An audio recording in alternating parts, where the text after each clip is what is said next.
Hello students, आज हम बात करेंगे इलेक्ट्रोस्टैटिक्स के सेकंड वीडियो की। फर्स्ट वीडियो में हमने चार्ज के बारे में बात किया था और एक पार्ट किया था। आज हम चार्ज का सेकंड पार्ट लेके आए हैं जिसमें हम प्रॉपर्टीज ऑफ चार्ज जो है वो डिस्कस करेंगे। ठीक है, तो ये करने से पहले अगर आपने वो फर्स्ट वाला वीडियो नहीं देखा है तो उसको जरूर दो। उसका लिंक मैं यहाँ पर आपको दे दूंगा डिस्क्रिप्शन में भी और आई बटन में भी डाल दूंगा। तो वो पहले इंट्रोडक्शन वाला पार्ट है, तो पहले जब हम वो करेंगे तो ये वीडियो आपको अच्छे से समझ में आने वाली है। ठीक है, तो आज हमें बात करनी है किस चीज की? आज हमें बात करनी है प्रॉपर्टीज ऑफ चार्ज की। तो उसमें जो प्रॉपर्टीज हैं, बेसिकली तीन प्रॉपर्टीज हमें यहाँ पर, तीन या चार मेजर प्रॉपर्टीज जो है वो हमने डिस्कस करनी है। ठीक है, जिसमें क्वांटाइजेशन ऑफ चार्ज होता है, कंजर्वेशन ऑफ चार्ज होता है, एडिटिविटी होती है और एक दो बातें और हम यहाँ पर डिस्कस करेंगे। ठीक है, तो स्टार्ट करते हैं बेटा फटाफट से इस वीडियो को और समझते हैं कि प्रॉपर्टीज ऑफ चार्ज क्या क्या होती है। ठीक है,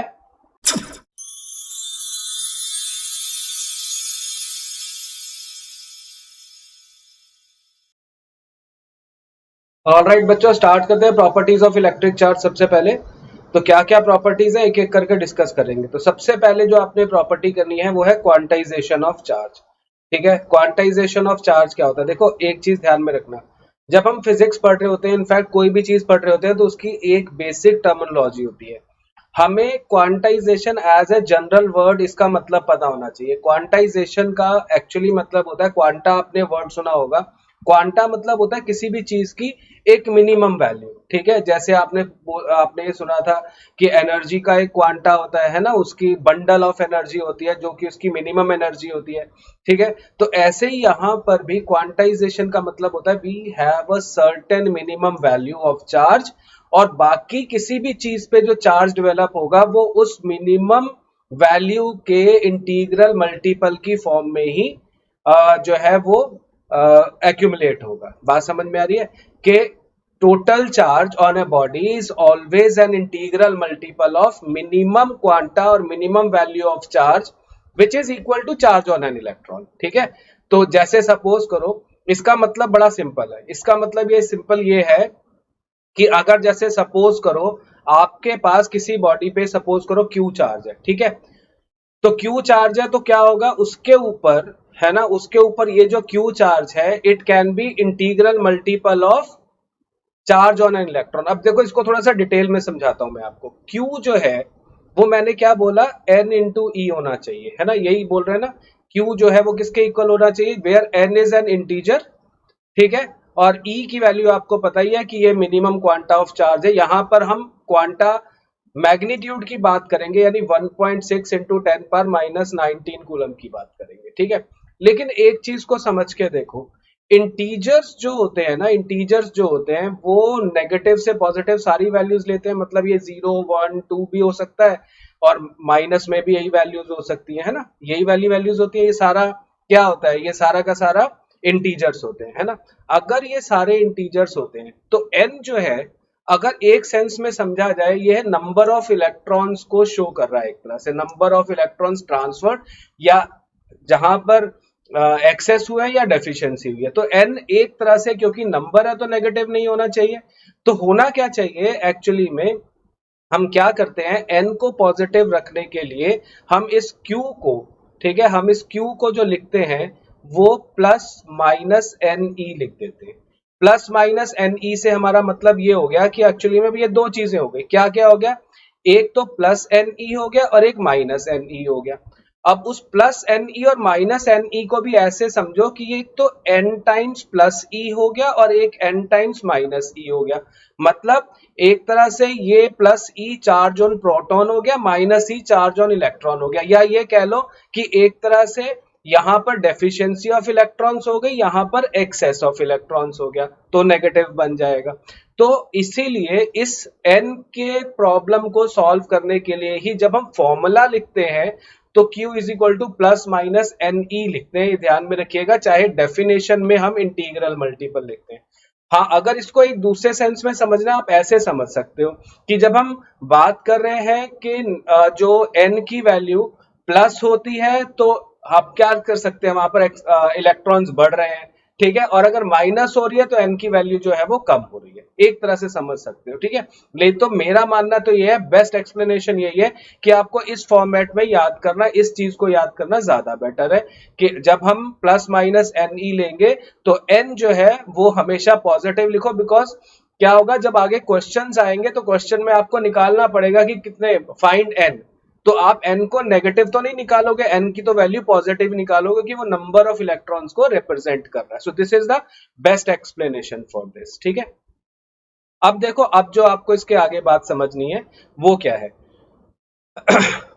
ये देखो कि ये एक्चुअली में चार्ज हमारे पास क्वांटाइज्ड होता ही क्यों है ना, हमने बोला क्वांटाइजेशन ऑफ चार्ज की बात कर रहे हैं, तो चार्ज क्वांटाइज है ही क्यों? देखो, चार्ज क्वांटाइज इसलिए है कि अगर आपको याद हो कि मैंने एक एग्जांपल दिया था लास्ट वीडियो के अंदर कि अगर हमारे पास दो मटेरियल्स हैं, ठीक है, और किसी भी तरीके से, चाहे रबिंग से सही, ठीक है, तो यहां से इधर कुछ इलेक्ट्रॉन ट्रांसफर हो रहे हैं, तो वन इलेक्ट्रॉन ट्रांसफर हो रहा है, तो यहां पर -1 ई चार्ज आ गया, यहां +1 ई चार्ज आ गया, ऐसे ही पढ़ा था हमने। अब एक चीज को समझो, क्या मैं 1.25 इलेक्ट्रॉन ट्रांसफर कर सकता हूं? इलेक्ट्रॉन का एक टुकड़ा तो ट्रांसफर नहीं होगा, उसका एक फ्रैक्शन तो ट्रांसफर नहीं होगा, तो इसका मतलब क्या है, since electrons can not be transferred as fractions, तो चार्जेस भी फ्रैक्शन की फॉर्म में, fraction of charge on electron, ठीक है, उस फॉर्म में कभी भी डेवलप नहीं होंगे। ये बात आपको याद समझ में आ रही है? So since only integral number of electrons can be transferred from one body to the other, therefore charges can develop as the multiple of that particular number which is an integer.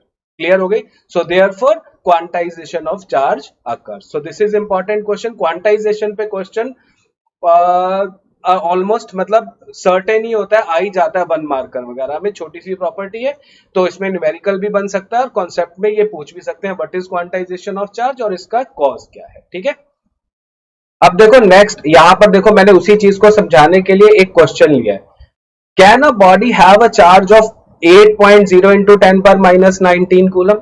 इसका मतलब क्या है, इसको समझेंगे कि अगर एक body है उस पे चार्ज हम कह रहे हैं 8.0 इंटू 10 पर -19 कूलम, हमें ये पता ही है कि E की वैल्यू जो है, अगर हम मान लो लेके चलें चार्ज ऑन इलेक्ट्रॉन, तो ये होती है ना 1.6, -1.6 इलेक्ट्रॉन पे ले रहे हैं तो -1.6 इंटू 10 पर -19 कूलम होती है। अब अगर मुझे n निकालना है ना, n किसके इक्वल होगा? Q बाय E के इक्वल होगा ना, मैंने क्या बोला था, Q is equal to plus minus n e, तो लेकिन मुझे ये पॉजिटिव ही चाहिए, तो मैंने क्या किया, इसके आगे ये मॉडुलस का सिंबल लगा दिया जिससे कि हमें हमेशा प्लस वैल्यू मिले, चाहे हम कुछ भी पुट करें। अगर मैं ये वैल्यू 8.0 इंटू 10 पर -19 डिवाइडेड बाय 1.6 इंटू 10 पर -19, दोनों ही कूलम है, ठीक है, ये माइनस हो गया, ये हमारे पास इसका मैंने मैग्नीट्यूड ले लिया। अब देखो समझते हैं, अब ये समझो कि ये तो इससे कैंसिल हो रहा है ना, 5 हो जाएगा पूरा, बात समझ में आ रही है? ये इससे कैंसिल होगा, नेगेटिव तो पॉजिटिव आ जाएगा, तो इसका आंसर क्या हो जाएगा, 5 ही आ रहा है, यानी 5 वैल्यू है, 5 मतलब इंटीजर है, यानी कि कंप्लीट वैल्यू है ना, फ्रैक्शन में नहीं है ये वैल्यू, इसका मतलब n की वैल्यू 5 इज पॉसिबल। इसका मतलब क्या, 5 इलेक्ट्रॉन है उस बॉडी पे, अगर पॉजिटिव बोला है, जो कि डेफिशिएंट है, तो डेफिशिएंट है तो इसका मतलब क्या हो गया, yes this much charge can develop on a body. Clear होगी बात? तो इससे क्वांटाइजेशन का थोड़ा आपको आइडिया भी मिल जाएगा। सेम टाइप का एक क्वेश्चन यहां पर करते हैं, देखो क्या कह रहा है, find the number of electrons present in -1 coulomb of charge. तो आपके पास Q की वैल्यू -1 कूलम दे दी, ठीक है, E की वैल्यू मैंने आपको पता ही होती है, टू 10 पर -19 कूलम आ गया, N जो है वो mod of Q by E हो गया, ठीक है, तो आपके पास -1 डिवाइडेड बाय -1.6 इंटू 10 पर -19, यही वैल्यू है, इसका मॉड, माइनस तो कैंसिल हो गया, तो दिस कैन बी कैलकुलेटेड, जब आप कैलकुलेट कर रहे हो इसको तो ये वैल्यू 6.25 इंटू 10⁻18 आ जाएगी, इतने इलेक्ट्रॉन्स। इसका मतलब क्या है कि 1 कूलम ऑफ चार्ज में हमारे पास इतने इलेक्ट्रॉन होंगे, ठीक है, और वो प्लस और माइनस का मतलब तो ये है कि वहां एक्सेस ऑफ इलेक्ट्रॉन्स होंगे या डेफिशिएंसी ऑफ इलेक्ट्रॉन्स होंगे, वो हम अकॉर्डिंग टू दिस चार्ज, या नेगेटिव है तो यहाँ पर एक्सेस ऑफ इलेक्ट्रॉन्स है इतने, ठीक है, क्लियर होगी बात? चलते हैं आगे। एक क्वेश्चन देखो ये भी कर लेते हैं, कैलकुलेट द टोटल पॉजिटिव और negative charge on 3.11 gram copper Penney given Avogadro number is this, atomic number of copper is this, atomic mass of copper is this. तो अब हम क्या करेंगे, आपको यहाँ पर क्या यूज करना है, आपको यूज करना है अवागाड्रोस हाइपोथेसिस, है ना, यानी कि जिसको हम क्या बोलते थे कि मोल कॉन्सेप्ट, है ना, क्लियरली है। 63.5 ग्राम ऑफ कॉपर जो है उसके अंदर कितने इलेक्ट्रॉन्स हैं, 6.02 इंटू 10⁻23 इलेक्ट्रॉन्स होंगे। अब हम निकाल सकते हैं 3.11 ग्राम ऑफ कॉपर के ऊपर, है ना, कॉपर हैज कितने, यूनिटरी मेथड लगा देते हैं, है ना, तो 6 कितना आ जाएंगे, नंबर ऑफ इलेक्ट्रॉन्स निकालने हैं तो 6.02 into 10⁻23 divided by 63.5 multiplied by 3.11, है ना, ये यूनिटरी मेथड यूज कर लिया, इतने इलेक्ट्रॉन्स हमारे पास आ गए। तो ऑब्वियसली अब हमें कैलकुलेट ही क्या करना है, टोटल पॉजिटिव और टोटल नेगेटिव चार्ज। अब आप एक्चुअली में ध्यान में रखिएगा, ये जो आ गया नंबर ऑफ इलेक्ट्रॉन्स आ गए, तो इतना इसको आप कैलकुलेट करोगे, ये सपोज करो कोई भी वैल्यू आ जाती है, मैं ऐसे इसको n से दिखा देता हूं, कैलकुलेट आप करते रहना इसको। तो जो चार्ज आ जाएगा वो कितना आ जाएगा, वो n इंटू ई के इक्वल आ जाएगा, ये वाली n की वैल्यू यूज कर लोगे, e की वैल्यू आपको पता है, तो टोटल नेगेटिव चार्ज आपको इतना मिल जाएगा, ठीक है। और ऑब्वियसली सेम अमाउंट ही पॉजिटिव चार्ज का भी होगा, क्योंकि कोई भी एटम जो होता है वो इलेक्ट्रिकली न्यूट्रल होता है, तो इसीलिए जितना पॉजिटिव चार्ज होगा उतना ही नेगेटिव चार्ज भी होगा, ठीक है, ये वाली बात क्लियर है। ऑल राइट बेटा, बात करते हैं नेक्स्ट प्रॉपर्टी की अब, ठीक है। नेक्स्ट प्रॉपर्टी जो हम यहाँ पर डिस्कस करने वाले हैं वो है electric charge is additive. Additive कहना चाहिए, स्केलर कहना चाहिए। देखो सीधी सी बात है, मैं जो बात समझाना चाह रहा हूं वो यहाँ पर यह है कि हम क्या कहते हैं, चार्ज जो है वो एक स्केलर क्वांटिटी है, तो स्केलर की तरह ही ऐड होगी, ठीक है, एल्जेब्रिक सम होगा। मतलब जैसे अगर मैं +2e चार्ज में ऐड करूंगा +2e चार्ज, तो आंसर कितना +4e आएगा। अगर +2e चार्ज के अंदर मैं ऐड करूंगा -2e, तो ये वैल्यू 0 आएगी, है ना। अगर -2e के अंदर -2e ऐड करूंगा तो ये वैल्यू -4e आएगी। तो जिस तरह से नॉर्मल एल्जेब्रा की एडिशन विद साइन होती है, उसी तरह से हम यहाँ पर एडिशन करते हैं, ठीक है। तो उसके अंदर कोई हमें वेक्टर सम या कुछ वो नहीं लगाना है, तो डायरेक्टली तो दोनों एक दूसरे के कॉम्प्लीमेंट्री बात हो गई कि एडिटिव है, क्यों, क्योंकि वो स्केलर है, स्केलर है क्योंकि वो एडिटिव है। बात समझ में आ रही है, तो इन चीज को ध्यान में रखेगा। एडिटिव का मतलब यहाँ पर एल्जेब्रिक सम की बात हो रही है, ठीक है। तो ये प्रॉपर्टी हो गई एक किसकी, इलेक्ट्रिक चार्ज की। नेक्स्ट प्रॉपर्टी है कंजर्वेशन ऑफ इलेक्ट्रिक चार्ज की बात करते हैं, ठीक है। तो कंजर्वेशन ऑफ इलेक्ट्रिक चार्ज क्या कहता है, देखो फिर से मैंने आपको बताया टर्म समझनी है। किसी भी चीज की कंजर्वेशन का मतलब क्या होता है, कंजर्वेशन का मतलब होता है कि वो जो क्वांटिटी है वो कंजर्व है, वो हमेशा कांस्टेंट होगी, वो अपने आप से ज्यादा या कम नहीं हो सकती। बात समझ में आ रही है, यानी कि किसी भी आइसोलेटेड सिस्टम पे टोटल चार्ज हमेशा कांस्टेंट रहता है। No charge can be added or taken out from the system, it will always remains constant, ठीक है। This is conservation of electric charge, right. तो charge can neither be created nor destroyed but can be transferred from one body to the other in the same isolated system. Isolated system is मतलब system which is separated from the other surroundings. Clear होगी बात। तो this is conservation of electric charge. जैसे अभी हम एक example discuss कर रहे थे, उसी को दोबारा लेते हैं कि अगर हमारे पास मान लो दो बॉडीज हैं जिनके ऊपर रबिंग से चार्जेस डेवलप हो रहे हैं। सपोज करो यहाँ पर 1 इलेक्ट्रॉन ट्रांसफर होता है x से y की तरफ, तो क्या हो जाएगा, यहाँ -1e और यहाँ पर +1e। समझो पहले ये बॉडीज दोनों न्यूट्रल थी, इस पे भी 0 चार्ज, इस पे भी 0 चार्ज, तो टोटल चार्ज कितना हुआ, 0 हुआ। जब इस पे +1e और इस पे -1e, अब वो चार्ज तो हो गई है इंडिविजुअली, लेकिन एज अ सिस्टम उनके ऊपर पूरा चार्ज अभी भी 0 है। सिमिलरली अगर मैं n इलेक्ट्रॉन्स भी ट्रांसफर करता हूं यहां से यहां, तो यहां -ne हो जाएगा, यहां +ne हो जाएगा, तो टोटल अभी भी 0 ही होगा, +ne या -ne। हालांकि बॉडीज चार्ज हो गई हैं, एक बॉडी पॉजिटिवली चार्ज हो गई है और एक बॉडी नेगेटिवली चार्ज हो गई है, but the sum total of all the charges on the isolated system comprising of these two bodies वो कितना है, वो 0 है। क्लियर है। तो this is conservation of charge. एक आधी चीज इसमें अभी और समझते हैं, वो क्या है, देखो यहां पर सपोज करो मैं एक आपको और एग्जांपल दूं, जैसे न्यूक्लियर रिएक्शंस होती है। न्यूक्लियर रिएक्शन एक एग्जांपल दे रहा हूं, मैं सिर्फ क्या एटॉमिक नंबर पे कंसंट्रेट करूंगा। यूरेनियम 234 होता है वैसे तो, और उसके ऊपर एक न्यूट्रॉन जो है वो बम्बार्ड करते हैं, ठीक है। तो आप ये देखो जब हम ये कर रहे हैं तो क्या हो रहा है, टोटल चार्ज 92 प्लस 0 है, यानी कितना 92। भाई इसका 92 चार्ज नंबर तो यही होता है, और इसका 0 तो टोटल 92 आ गया। अब जब ये बनता है ना, बेरियम बनता है, क्रिप्टॉन बनता है और 3 न्यूट्रॉन्स निकलते हैं। तो बेरियम और क्रिप्टॉन में एक का नंबर 36 और एक का 56 हो सकता है, ठीक है। जब हम इन दोनों को ऐड करेंगे 56 और 3 न्यूट्रॉन का तो अभी भी 0 ही है टोटल चार्ज, तो this comes out to be 92, यानी कि charge number remains the same. तो जितना चार्ज न्यूक्लियर रिएक्शन से पहले था उतना ही चार्ज उसके बाद होता है। कोई भी चार्ज जो है वो ना तो बाहर से आया, ठीक है, ना ही वहां से निकला है, चाहे वो किसी भी तरह की रिएक्शन हो। देखो आप अगर एक चीज ध्यान में रखोगे, same thing you can observe in normal chemical reactions also, कि उसके अंदर जो जितना चार्जेस था, जितने भी एटम्स बॉन्ड बना के नया कुछ बना रहे थे, चाहे वो किसी भी तरह का बॉन्ड वो बना रहे हो, तो टोटल नंबर ऑफ इलेक्ट्रॉन्स जो होंगे या टोटल चार्ज जो होगा वो हमेशा कांस्टेंट रहेगा, और वो चीजें इलेक्ट्रिकली न्यूट्रल ही रहेंगी। बात समझ में आ रही है? तो this is conservation of electric charge. Clear? एक प्रॉपर्टी अभी हम यहां पर और कर लेते हैं, which is effect of speed on electric charge. किस इलेक्ट्रिक चार्ज पे स्पीड का क्या फर्क है? देखो एक बॉडी है जो रेस्ट पे है, सपोज करो, और रेस्ट पे उसके ऊपर टोटल चार्ज क्यू है। अब फिर क्या हुआ, यही बॉडी जो है किसी वेलोसिटी से मूव करने लग गई, तो कोई चेंज नहीं आएगा, उसका चार्ज सेम रहेगा। ये हम यहां पर इसलिए बोल रहे हैं कि ऐसा मासेस के केस में नहीं होता। चार्ज की तरह मास भी एक फंडामेंटल प्रॉपर्टी होती है किसी भी मटेरियल की, है ना, आपको पता है।